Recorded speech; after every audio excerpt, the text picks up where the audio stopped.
Clerk, I have 4 o'clock. Yes, sir. Okay, ladies and gentlemen, we'll go ahead and call this work session together. We do have agenda items that we'd like to cover this evening. First of all, we have on the agenda is Mr. Reed Miller with the tax appeal. And as you know, the Board of Commissioners of Graham County stands as the Board of Equalization Review. And in that, there was received from them a request from for the EMR for a tax appeal. And Ms. Clerk, I'm seeing that this same item is on the agenda for regular session. Is there a change with that? That was if you were pending a decision. If you wanted to make a decision in regular, you could, or you can wait the 30 days. That was up to you. Okay, can we possibly move that into a discussion item? I mean, when it comes that time, no, we can't do anything right now. But with pleasure, we'll go ahead and do that. Has anybody heard any word from Mr. Miller? I talked to him Tuesday and told him that, due to the weather, that the meeting was going to be changed till Thursday at 4 o'clock. He said that would be fine, Okay. and I have not heard anything from him today. Okay, with protocol on this, then can we, is it standard that the one bringing appeal is first, or we hear from you? It doesn't. Okay, if you'd like to, remember, we'll go ahead and do that. And if you would like, when Mr. Miller and company arrive, we'll just go ahead and let you stop. Okay. Would that be okay? That would be Or fine. or would you rather just go ahead and finish your No, that's presentation? fine. Okay, good. Thanks.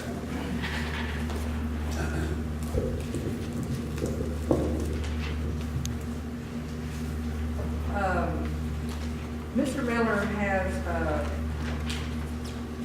quite a few acres of property out on Little Suburb, and he has been in the present use value plan. And his first plan that he had was in 1983, and in 1986 he had an updated. In 2004. I sent Mr. Miller a letter stating that he needed to update his plan since we hadn't had an update since 1986. I talked to Mr. Miller on 3/15/05, and he said that he would get that plan updated. Well, I never heard from him, and then in June 3rd of 2011, I sent him another letter that's, that he had not got the information to us.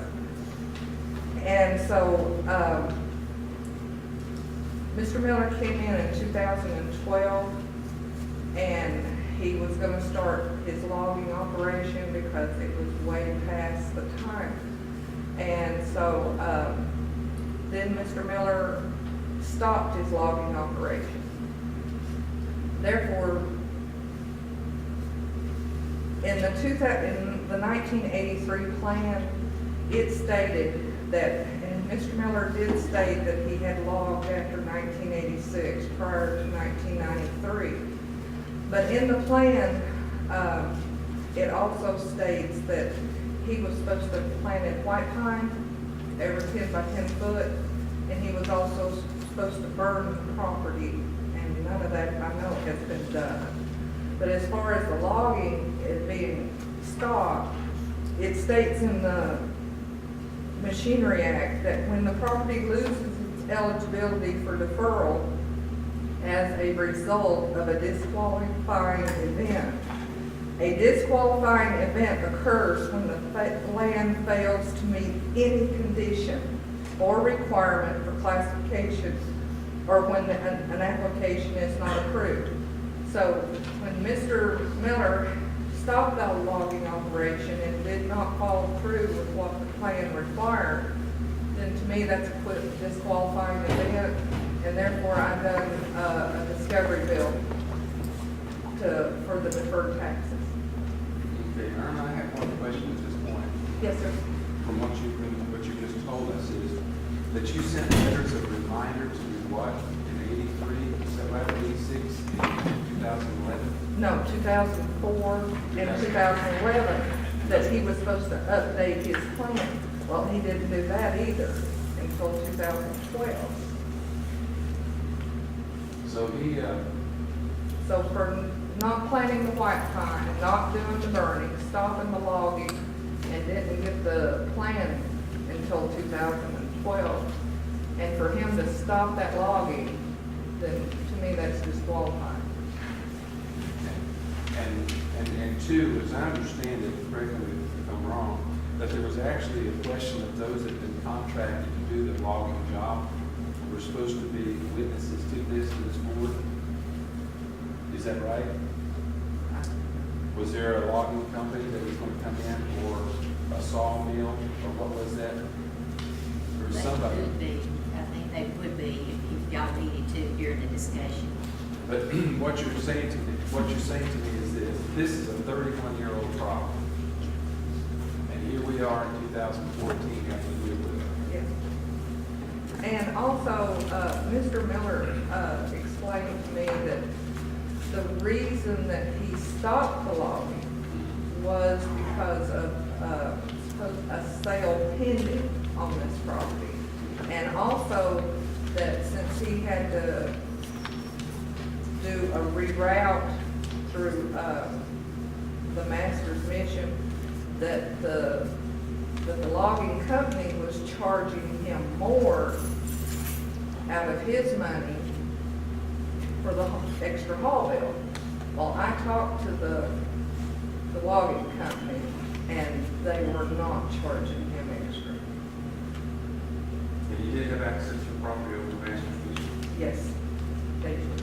So And- that's not the issue with regards to harvest. No, it is not.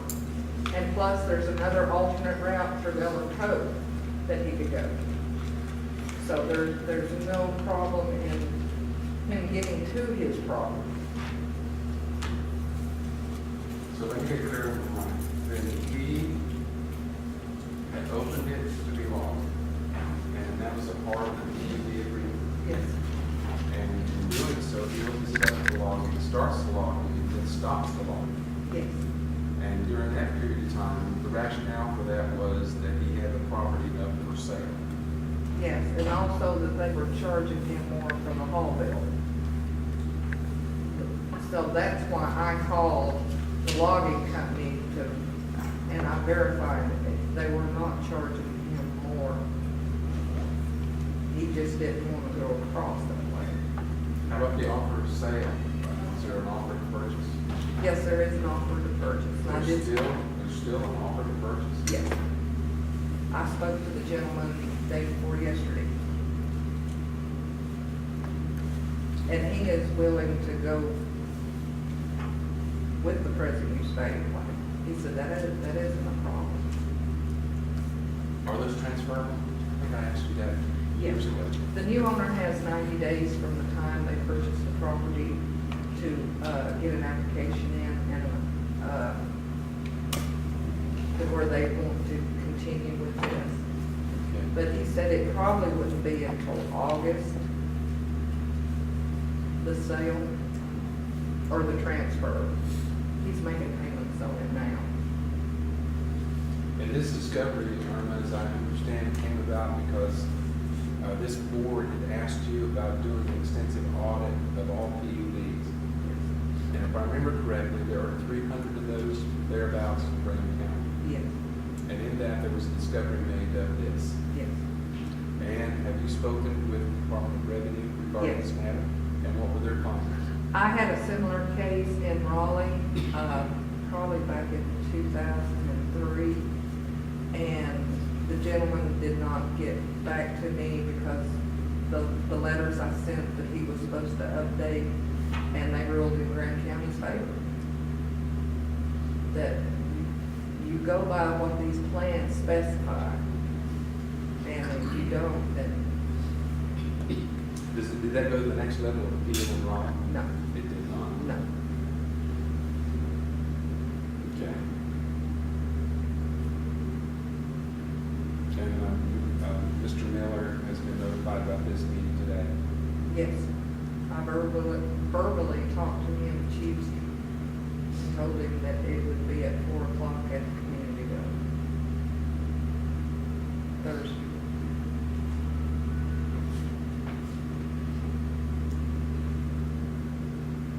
I think in the past 3 days, I've had 3 applications of present use already turned in for this year, and, you know, we're gonna be losing about 500 acres for this next budget year because of that.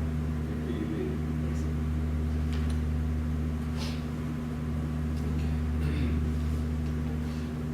And the decision be predicated on not renewing the plan, right? Not following. Not following the plan and not renewing the plan. And in that, there was supposed to be a qualification for a planting white pine back in after the initial harvest. And then we logged it after 1986, then burned the forest and made summer, okay, after that harvest. And we got fire control, okay? Mr. Miller's here. Okay, good. Welcome, Mr. Miller. Go ahead. We jumped a little bit ahead there, not knowing if you're going to show up or not, but you're welcome. If you would, please come on up and present your appeal. And I'd like to remind you that the Board of Commissioners in Graham County, if you would right there. The Board of Commissioners in Graham County stands as the Board of Equalization and Review. And I'd like to remind you also that during this period of time, we're in a workshop session, and there'll be no decisions made during the workshop session. And also this board, the Equalization Review, as we're sitting now, also has 30 days in order to make a decision and have you to be notified. Well, that's within 30 days. And the decision of this ENR today, or whenever that decision is made, within the 30 days of notification, if you do not accept that decision on the part of this board, then you have right to go and to appeal that again. Is it the Department of Revenue? Yeah. Department of Revenue in Raleigh, North Carolina. So with that, we would like to go ahead and hear your appeal and maybe address some questions that we might have with regard to that. Please be comfortable. You're welcome. Thank you. Is this on? Yes, if you would please use it if you can. All right. I'm hard of hearing. All right. You hear that? Yes, sir. Thank you.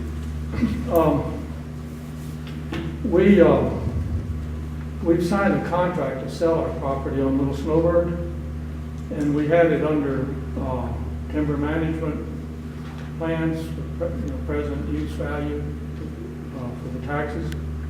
And we would like to be able to pay the deferred taxes at the closing of the sale. And so we're being billed for them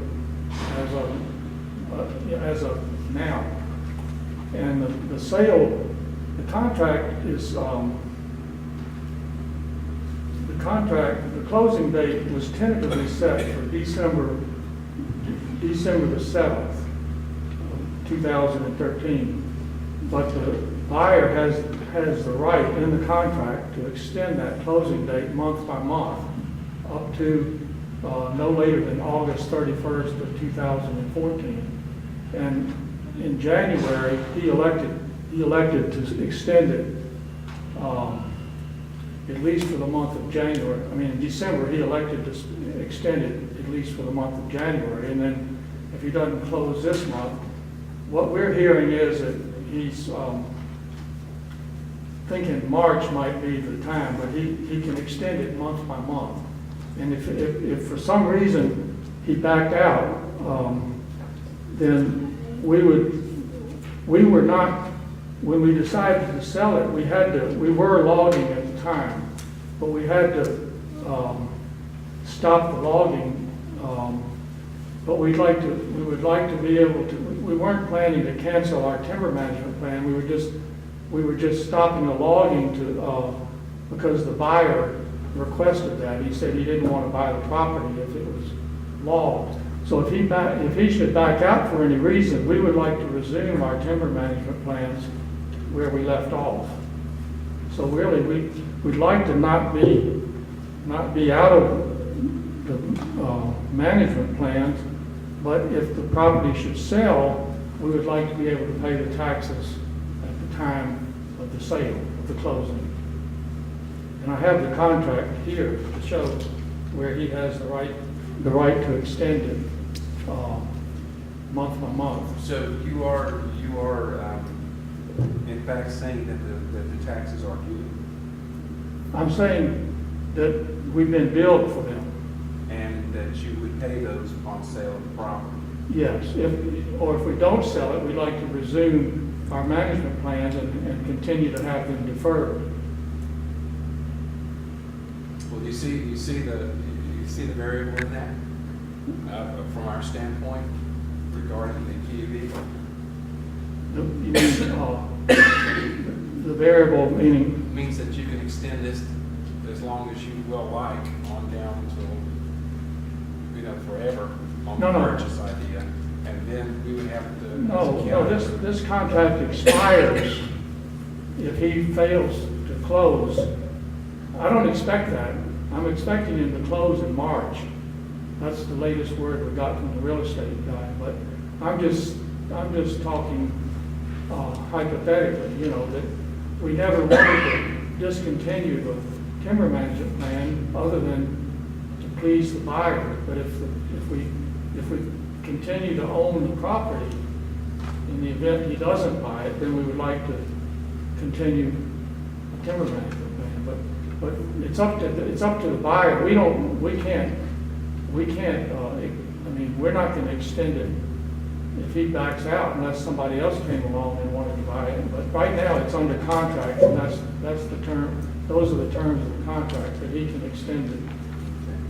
Well, there's still one thing I'd like to clarify in my mind. I'm not, I'm just one of this board. Right? Is that you are quite settled in your mind that if should the property sell, that the $16,000 is due. Yes. So when is it due, today or tomorrow? You see what I'm saying? I'm not trying to set up a confusing scenario, but that's what it sounds to me.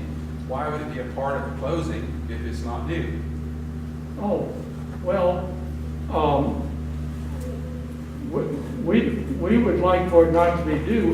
In other words, we don't understand why the management plan was terminated before, because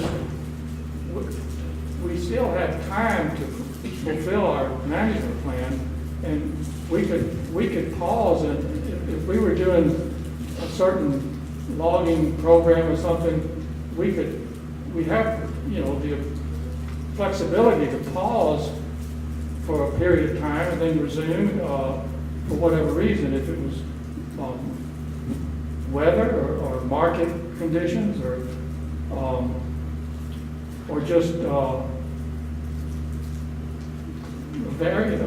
variety of reasons. I mean, the plan doesn't say that we have to, once we start, we have to not stop. In other words, we would like this to be treated as just a pause until we see whether it sells or whether it doesn't sell. I'm assuming it's going to sell. And then at the time of the sale, it's my understanding that's when the cause for revocation, if that's the right term, or disqualification, I think, occurs at the time of the sale. But the sale hasn't occurred. It's just a contract. And Mr. Miller, as I understand it, is that from the point of sale, the buyer would then have 90 days to put that plan in place. That's my understanding The also. question with regard to this is about a 31-year-old problem, as I look at the history of it. What's A that? 31-year-old problem or concern. Problem? Yeah, let me ask you a few questions. You Oh. did log this in 1986. I'm sorry. Did you harvest in 1986? In 1986, yes. Okay. And the provisions in that white pines would be planted? Which, we have about 4 different plans. The plan submitted to Grant County for the forestry plan for the property. The property we logged in 86 was tract 83 and 82. Okay. And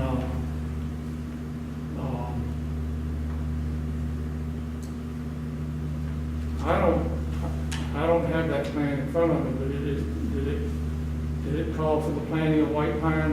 That's what I understand. I'll come to plan. Okay, the white pines, and then also the burn the forest in late summer after the harvest. And then cut the vine control. And and that was supposed to be done after this 1986 Well, harvest. we've been cutting vines on an ongoing basis, but, that plan was changed in I think you're talking about the plan that, John McElderry and Harold Phillips developed. Then when we started, we had a forester came into the picture named Robert Tao, and he requested and was granted a change in that plan, as I recall. So, And did you receive notice from the Graham County Tax Assessor's Office in 2004 about updating a plan? Is the date right on that, 2004? I know we updated, I don't remember the dates, but we updated the plan recently, and that sounds about like the time. Okay, and also notification was given in 2011 to update your plan. I think, we've done 2 updates. What I'm trying to get to is the fact is, in following the plan, this is a part of doing that. And I've got some more homework to do. I mean, looking to this to understand about, about what was compliance with the PUV. And something else, Mr. Miller, that I feel compelled to tell you is it's not, we as a board of commissioners, okay, have decided, we've asked our tax assessor and our tax office to go through and to audit around 300 PUVs just in Grant County. And that's why you're here. That's why this has come to pass. There was discovery made based on that audit, okay? And there are others, and there will be others more than likely. So I wanted to let you understand that. And, as for compliance to the PUV and the forestry plan, and then the issue, again, it's not clear in my mind. I don't know how the rest of the board feels, but, to say that I understand you're saying that the $16,000 would be due at closing for the forfeiture on the PUV. That's when the $16,000 would be due based on that. But with regard to, wanting to go, if it sells, then we're going to go ahead and tag the $16,000 on to the closing cost. But if it doesn't, then we want to go back into PUV. So do we want to go back in? Yeah, which goes that concludes that you have come out. Well, I'm just saying we'd like to resume where we left off. And that's what I have. The only reason I'm saying we came out because Irma told us we were, but we didn't agree with it, that's why we're appealing it. Okay. Well, I'll tell you this one thing is that we, meaning I, and of course the tax assessor, understanding this, has talked to the Department of Revenue about this particular case.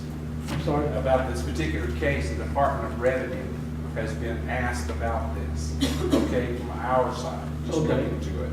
And their decision is that the $16,000 would be due. But as I say to you, the decision, that's my, right here, I'm just one of 5 folks up here. And I'm trying to understand clearly what you're saying. But with that, and what the Department of Revenue is saying to me, and saying to this board, is that it's due. So with that, looking to this, and then with what our tax assessor is telling us, I'd have to come and make that decision. So I'm trying to, so if there's anything else that you can add to this now, that can help clarify some things for me, or in this board, I would ask that you do that. Okay. Did the Revenue Department say it's due now, or just due when it's? I'll defer that to Irma in just a few moments. We can have her to speak. Okay, because I don't dispute that it becomes due if we sell the land, because then we're completely out of the program. But we're appealing sort of just hold off until the land either sells or doesn't sell. If it doesn't sell, we would like to resume our management. And if it does sell, there's no question about it. The taxes would be paid at the time of the sale. All right. Board, anyone have questions or comments for Mr. Miller? Mr. Miller, anything else, sir?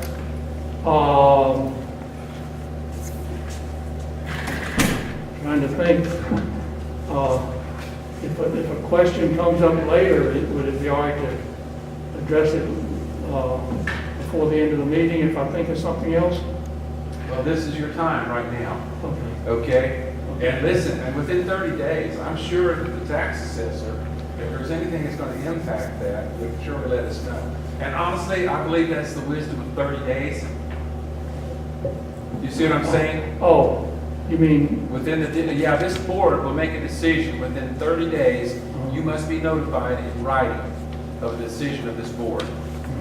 So, you know, if that be the case, then, you know, we can come and make a decision about that this evening, or we can come and make that decision later. But it has to be made within 30 days, and you must be notified in that.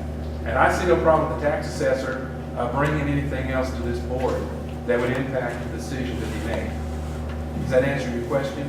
I'm sorry, I didn't hear that last sentence. Okay, if the tax assessor, within that period of 30 days, has any information from you or otherwise that would impact the decision of this board, then it would be provided to this board, and hopefully during that time period, if a decision isn't already made by this board. Oh, okay. All right, does that make sense? Yeah, that sounds fair. Okay, it does. But you must be notified within 30 days. Okay. And if, is Irma going to address you now? Is that the? She can do that, time's allotted for that. You were first on the agenda. Oh. So we went ahead with her, and Yeah. she'd be glad to do that again.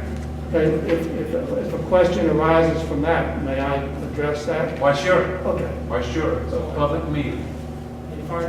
It's a public meeting. Okay, All thank right. you. Thank you, sir. Thank you.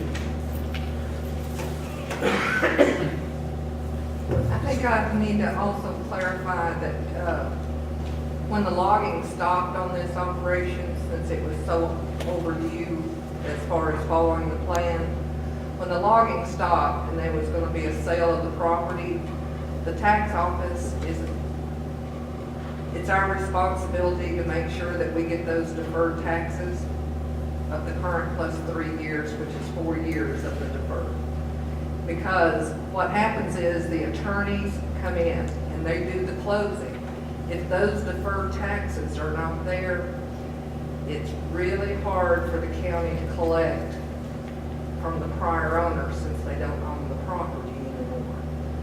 So, just like McKinney and Talent, they come over and say, Irma, we've got a sale on present use value. Would you work up those taxes? And those taxes are always out there for them for when they do the closing.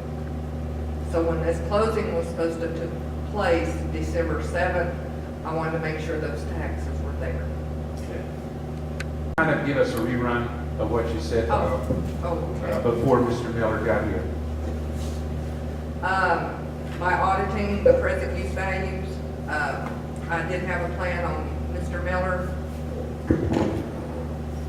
from 1983 and also one in 1986. And therefore, I sent a letter in November 24th of 2004 that he needed to update his plans. I talked to Mr. Miller March 15th of 05, and he said he would update the plan. I never received anything. And then in 2011, I resubmitted another letter to Mr. Miller that I had not received any updated plan. And so then that's when he got the stewardship plans in to me. And I spoke with Mr. Miller, 2012, and that this was going to needed to be logged.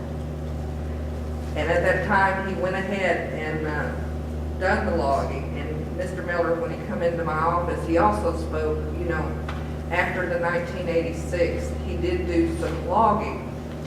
Well, going through his previous plans, he was supposed to plant a white pine, 10 by 10 foot apart, and also control burns. And I know that those had not been done. And, go ahead. Is that on track 79? This is on all your tracks. That was in process. That was one of the tracks where we done some clearing, but actually They were planted? No, see, that's where, Oh, okay. well, actually, Harold said we could either plant them or let natural regeneration occur, and, see, see, I get mixed up, because we had on July 4th of one year, and I don't remember the year, we had a straight line wind, wasn't a tornado, that blew a bunch of things over. And that's where I recall, they said you can either clear it and put white pines or let the poppies come back. That was what I recall, but anyway. Okay, the 1986 tract, which is the 42-acre tract, was supposed to be clear cut and planted in white pine. And that was not done. And there was also supposed to have been a control burn on that. That hadn't been finished. That, From 1986?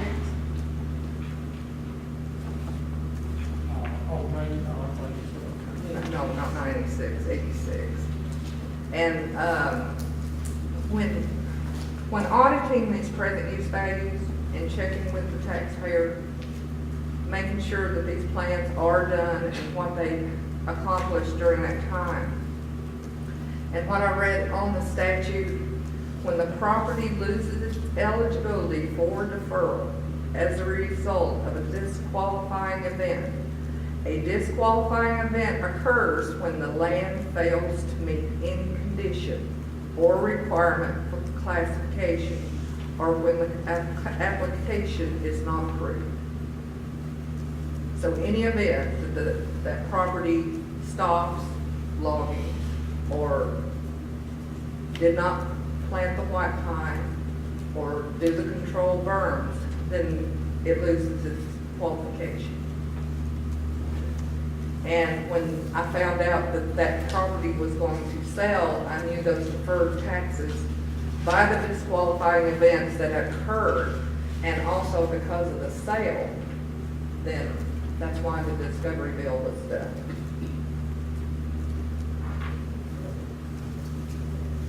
How much is the total? 16,000, I think, is it 16,000? The discovery bill? I don't think I've got a copy of it with me. I think that would be part of it, but I think some other, I don't have it.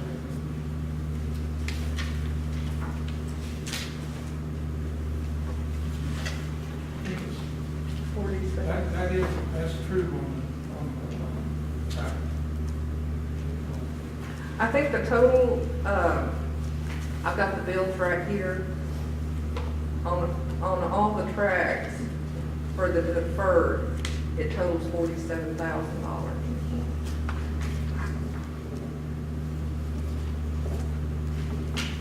That's total deferred? Yes, that's just the deferred. Okay.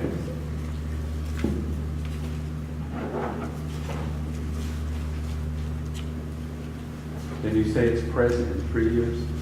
Current plus 3 years. Current plus 3 years, which comes to? It's $47,346.16. And you're saying that's what's due? Yes, on the deferred. Well, where did the 16 come from? That was his current, year taxes that were delinquent, but I think you got those paid.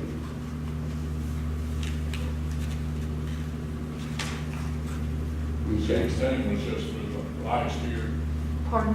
for last year. Yes, sir. Current taxes. And it's 47 what? 47,346.16.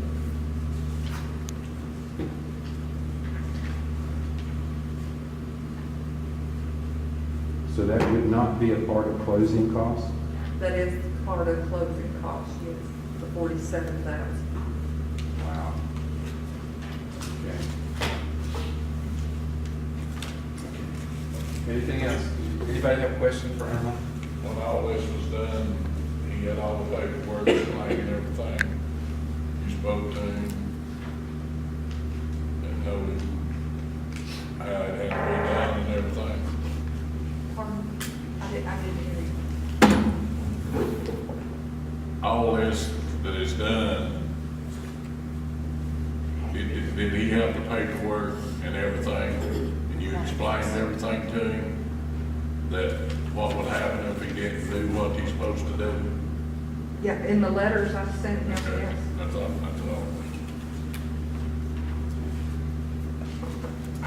Okay, Mr. Miller, anything else to add, sir? I can't think of anything. Okay. All right, and once again, we will get a written recognition or notification to you within 30 days, if that's required. And again, if you're not satisfied with the decision of this ENR, then you have a right to appeal. And again, that's the Department of Revenue in Raleigh. Okay? And I would talk to Irma, that's a good contact person for the county, and letting us know. Okay? Okay, can I say one more thing? Yes, sir. It would just help a lot if this land sells, if we could wait till the closing to come up with that much money. That's, otherwise, I mean, that's a lot of money just to come up with. When that reminds me, when we were always under the impression that when we signed those, we were always under the impression that when we signed up for those PUV timber management plans, that if we sold the land, we would have to pay the back taxes in 3 years, the current year plus 3 further back. And that was a scary thought, but we always had it in our mind, well, if we're going to sell the land, we'll have the money to pay the taxes. So that was a comforting thought. So that this came as a shock that we would have to pay it before the land actually sold. You see, it's just a timing thing. So that's what we're just asking for, some consideration to be allowed to let it not be due until, or to agree with us, it might be a better way to put it, that it should be due at the time that the land is sold, because When do you expect to sell this land? it's under contract right now, and it was scheduled tentatively to close on December the 7th, but the buyer has the right to extend that. You see, the buyer is doing a 1031 exchange. He has some property that he is selling, and he's selling it, as I understand it, he's selling it to a municipality for a landfill. And then when he gets that money, he buys our land simultaneously, and that way he doesn't have to pay any capital gains taxes on the property that he's selling. So that's why it hadn't sold yet. He's still working out the other half of the deal, which is, there's a lot of paperwork apparently involved in selling this property as a landfill to the municipality that he's selling. So that's what we're waiting on. I should have explained that sooner, that we're waiting on it's a timing thing. So we were assuming that all the timing would work out together. We'd pay the taxes, and he'd give us the money, we'd pay the taxes, he'd have the land, and it would all be taken care of. Again, Mr. Miller, what is the term of that agreement that you have for the sale of property? You said he had to go. The maximum, the contract reads that he can buy, he has to pay a certain amount of money each month to do this, but he can pay for 1 month. If he doesn't close this month, he can at the end of this month, he can pay another fee, and he can close in February. If he doesn't close in February, he can pay another fee and close in March. And he loses all of that money if he doesn't close. So we don't think he's going to not close, but he can do that up until August 31st. And after that, he has no, in the contract, there's no provision for him to extend it any further than August 31st. August 31st. And that would run good through September. In other words, he'd have option in August to run through September. No, I think it has to close by August 31st. In Okay. other words, he can extend it in July, at the end of July to August, and that's it, I think. Okay. All right. That's the way I understood it. All right, I do understand that. All right. Any other questions or comments?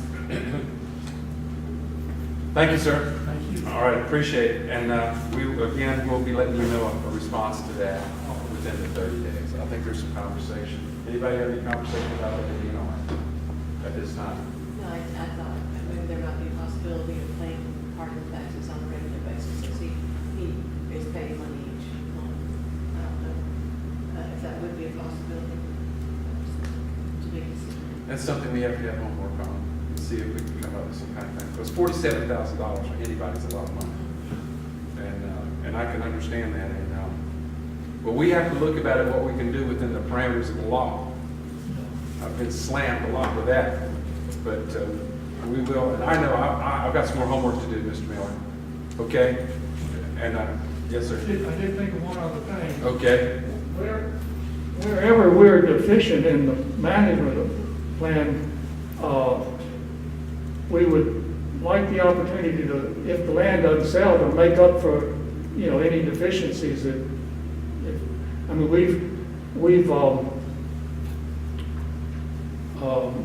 lot of things changed. We've got a whole lot of white pine coming on where all the hemlocks died. And we'd like to do something with those hemlocks. We're losing them fast. I mean, they're about all gone. And I mean, in other words,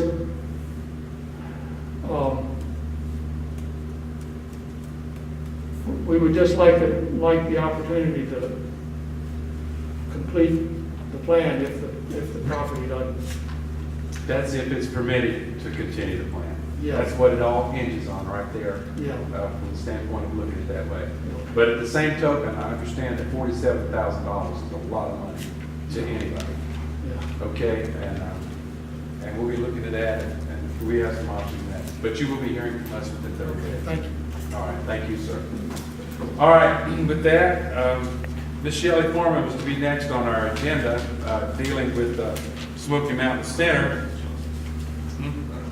Yes. If I could say one other thing. Okay, sorry. In auditing these plans, I have found a lot of these plans, the property owners do not pay any attention to what's in these plans and the things that they're supposed to do. I mean, this is not a tax break for taxpayers, just to get their property reduced. This is forest management, and the timber needs to be taken care of. And when people do not follow these plans, then it is our responsibility to make sure that the break that they've been given the past 20 years, they've got to pay the deferred. But that's what I want the people to understand. This is just not a tax break. You have to work these plans. Right. This wouldn't be the first. No. No, sir. No. This is not the first one. And we've had a lot of discoveries in the past 6 months on these and over the years. But I just want, and I'm being like the three I explained to you that I got this week.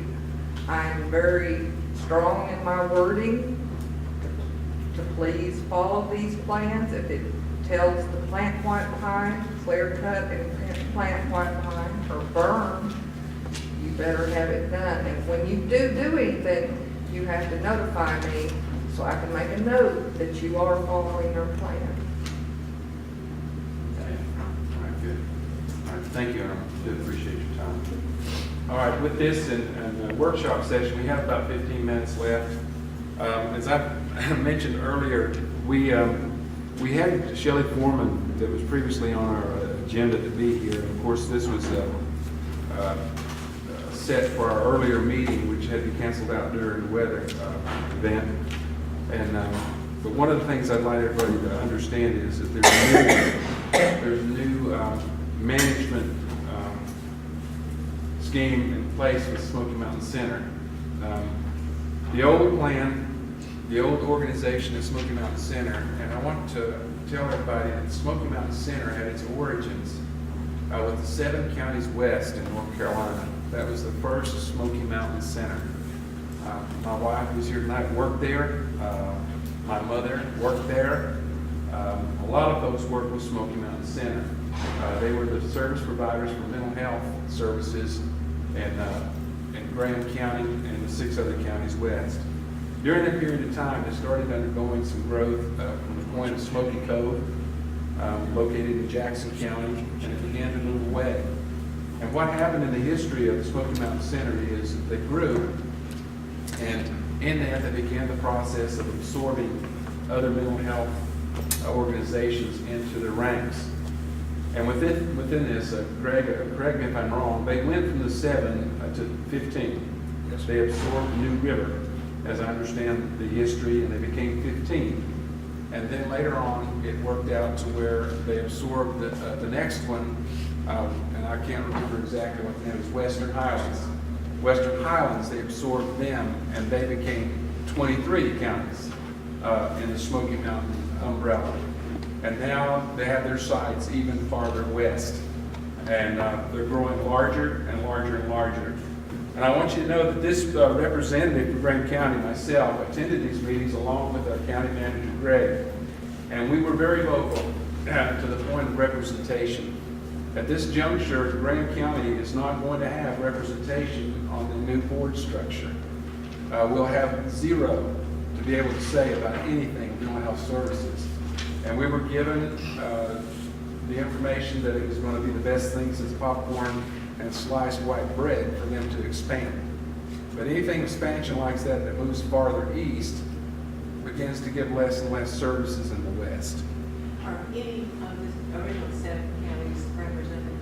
No, except Jackson and Macon County. Jackson. Mr. Ronnie Beal, who is on the Board of Commissioners in Macon County, has what kind of a position would I call that? A non-voting position on board. What they did is they took the individual county representation away, and there is now 1 county commissioner sitting on the board. Where is the one from? I want to say, is it Caldwell County? I think it's in, Caldwell? No, Dow County, I'm sorry. But now? yeah, Mr. Michael Lavender, and that's his name. How much we give them last year? It was around $6,000, I think. 6,000 or something. Well, there was kind of a furor over it. I want to go ahead and voice my displeasure with that, and I think everybody at Smoky Mountain already knows about it. It's not that I'm trying to make some kind of donkey of myself. But the issue is, the farther east that it goes, the farther away it goes from the west, and the less the representation we have, then we find ourselves betwixt and between about trying to find mental health services for the folks in the counties. So with that, we find ourselves also having been taken away from representation, and the process that was supposed to have been used was that each of the Board of Commissioners in each of the affected counties would vote. That was never done. Never done. And yet it's contained in the law that established the MCO and the LME. So here we are, and everything that we can possibly do. Secretary Boss of Health and Human Services apparently was massaged, was whatever the word is in political arenas, to make a decision to go ahead without this, regardless of the point of law. I brought up the point of law at least 7 times that I can remember in the last meeting, and we actually had folks from the western counties get up and walk out. So, the new MCO, the Managed Care Organization, is now an insurance company. It used to be a local management entity, which is an LME, and they've got their sights set in the state of North Carolina to only have 4 in the whole state. And ours will reach from Graham County, Cherokee County, all the way to Guilford County in Greensboro, North Carolina. Go figure. I've had my say, Mr. Manager. And then the other 3 are Gilbert County East. Yes. And of course, Charlotte Neck is a power into the service. Yes. You are correct. We sought every avenue to try and rectify the situation. This particular piece of legislation, and understand something, this was done through the legislature in the last hours of the session, year before last. 2 o'clock in the morning. Yes, 2 o'clock in the morning. Sounds good. That caused the formation of mental health services to be altered in such a drastic way. We feel that there were exceptions made in areas of the country, primarily in Wade County and a couple of counties surrounding them, that allowed them to broaden the scope of the representation on each of the individual boards. There were different parameters within this legislation that allowed for further county participation on the board. And there were some concessions made that allowed counties in that area to meet the population thresholds, which would allow for county commissioners to be able to serve on that board. We were not given any sort of concession in the West, even though we were on the edge of the population threshold to be allowed to do so. There wasn't any consideration that was given to us. There are a lot of serious concerns as to whether the appointment of this new board has followed the letter of the law, and that will be determined at a later date. I imagine the indication is that there's other counties within North Carolina that have these same serious questions. As this unfolds, so much more will be there to be determined, but it is what it is at this point. Right. So that's the long and the short of it there, but there is one more issue dealing with Smoky Mountain Center that needs to be at everybody's attention. Smoky Mountain Center at one time splintered off into the Evergreen Foundation. And the reason that the Evergreen Foundation found itself being founded was for the purposes of being able to buy property, maintain properties, and Smoky Mountain Center actually set up this foundation for tax purposes and everything else that was involved so that they might be able to buy up properties. In the initial work with this, we find that they were to go and to be an arm of Smoky Mountain Center. As the years progress, they find themselves out there and they're non-responsive to Smoky Mountain Center. There is now a lawsuit that has been going on, and in my knowledge, there has been near $1 million in legal fees paid to come up with what's supposed to take place in Asheville in February. I think February the 10th, they're going to have a mediator. There's going to be mediation. And what's in that, for the reason I'm spending so much time with that now is that the original 7 counties are to receive the funds that went into the Evergreen Foundation. And I believe the last dollar amount I saw on that was between $18 and $20 million. So what we're looking to is making sure that during that mediation period that those 7 original founding counties will end up with revenues or services that add up to the amount of money of settlement in that particular action. So everybody keep their ear to the ground in that. I believe it is the 10th of February to be decided about to do this. One of the things that I've got to be careful about building up drama is the fact of it is that why have they gone and spent $1 million in legal fees? Why haven't they actually just gone ahead and taken this to litigation? And that's an interesting question that the manager and I have had a conversation, wanting to know why, if it is cut and dried, why hasn't Smoky Mountain Center gone ahead and taken this to litigation? So that's a question hanging out there, and we should be able to hear something about this.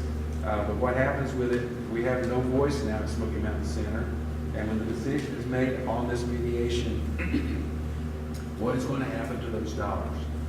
All right, I'd like to end this up with a lighter note and some good news, is that one of our own, in the person of our finance officer, will be serving CPAC.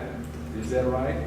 Would you like to give an explanation what that is? Or she'll actually be a representative on that board. That will be, because my son is a consumer, it's the Consumer Family Advocacy Committee.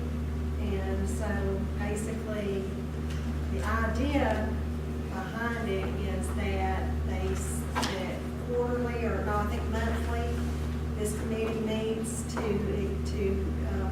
not investigate, but to hear and listen to concerns from consumers and families, and voice those concerns, and then report that back to the board for Smoky Mountain Center. It has no teeth to it, but at least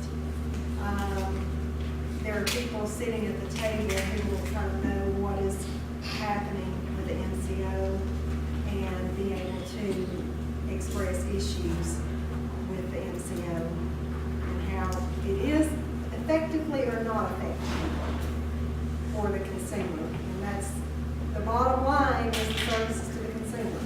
And my fear as a family member is that the consumer, because of the fact that it's now almost like a profit motive, that the consumers will lose valuable services. So that's going to be my place at the table, is to advocate for, to make sure that there's accountability for the NCO. And your responsibility will grow as the MCO grows too. Okay, with having said that, is there any other public comment? We have about 3 minutes left in the work session.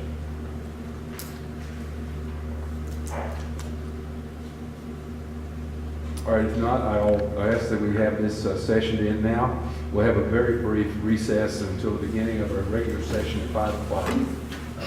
We'll start in about 3 minutes, if you would, please. Thank you very much.